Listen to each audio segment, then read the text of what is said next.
Hi. So this video is about foot position for walking the circle in Baguazhang. Over time, you'll find that there's many different ways of walking the circle, but the fundamental one that we start with is called mud walking, and the foot position or actually 2 foot positions as you go around the circle are like this. Now, if let's say we have a straight line here, the camera angle's a bit strange, so I'm just going to use this foot. Right now, it's facing straight forward. Now, this will when you're standing for the back foot, you start from this position where the foot is facing straight forward, and you turn it out at an angle a little bit. So I don't know what that is. I'd like to say maybe 30 degrees or something like that, but I don't know, it's just a little bit. Then with your other foot, beside that, heel to heel, you take this foot and you just go straight forward. This foot is on the straight line here. This one is just turned a little bit this way. And then your thighs come together. So this is the basic first position of the first step, the foot position, the leg position. So as you move forward, your feet pass close together, and you just turn your body and angle this foot so that when you take your next step, your foot position is the same as what you started with. This foot is a bit of an angle, and this foot goes straight forward. So those are the 2 foot positions as you walk through the circle. The circle could be any number of steps, but one traditional way of doing it is to make it 8 steps. So the circle is actually an octagon.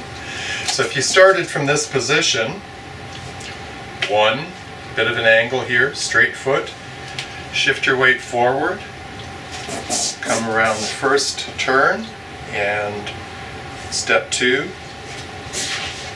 right, foot straight forward, step 3, foot at an angle, step 4, lead foot straight forward, step 5, lead foot at a bit of an angle, step 6, lead foot straight, step 7, lead foot at a bit of an angle, step 8, and lead foot straight forward again, you're back on 1. So that was 8 steps around the circle.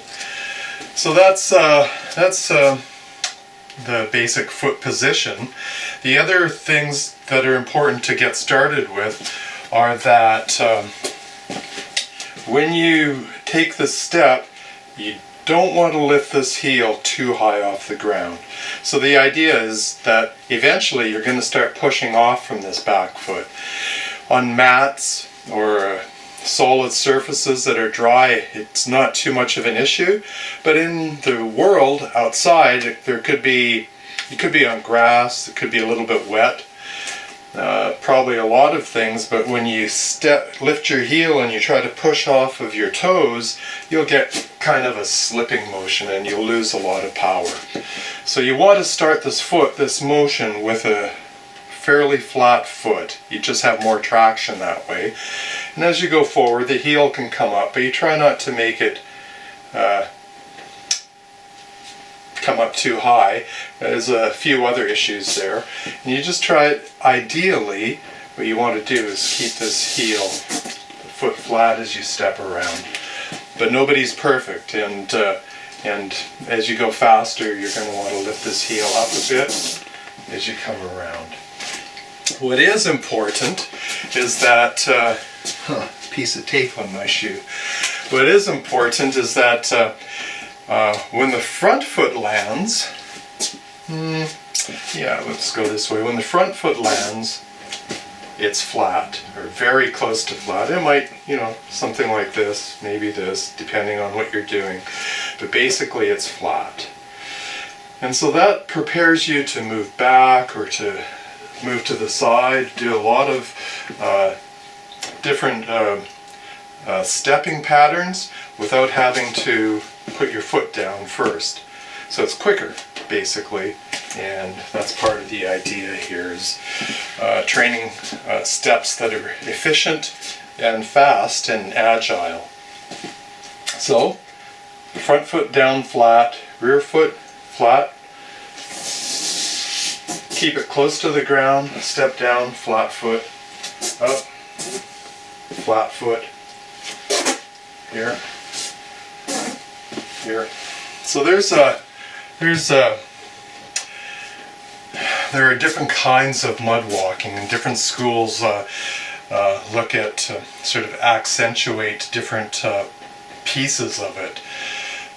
So as we continue, there's some waist movement that you need to incorporate into the mud walking, and that will really help you keep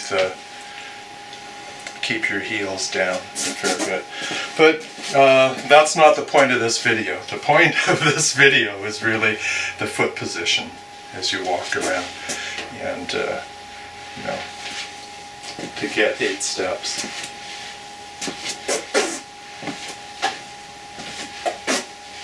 So this circle can be any size, and you might want to take small steps. That'll make the circle very small.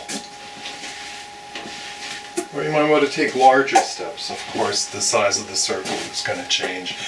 And that's entirely up to you. On different days you'll feel different, and you'll change the size of your steps, so the circle size will change. But what's important is that the orientation of the circles is the same. Even if you were to change the size of your steps during a session, the orientation should remain the same every time you come around the circle, so that here you are back on 1 in exactly the same orientation and position that you started from.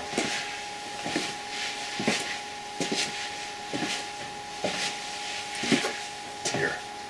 So it's a real problem if that orientation changes as you're going around the circle. It will mess up everything else that you do. So it's key. It's a key to make sure that you end up where you started from and in exactly the same orientation.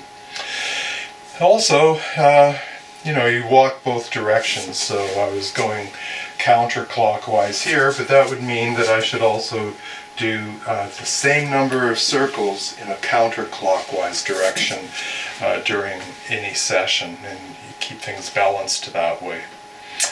So I guess that's it.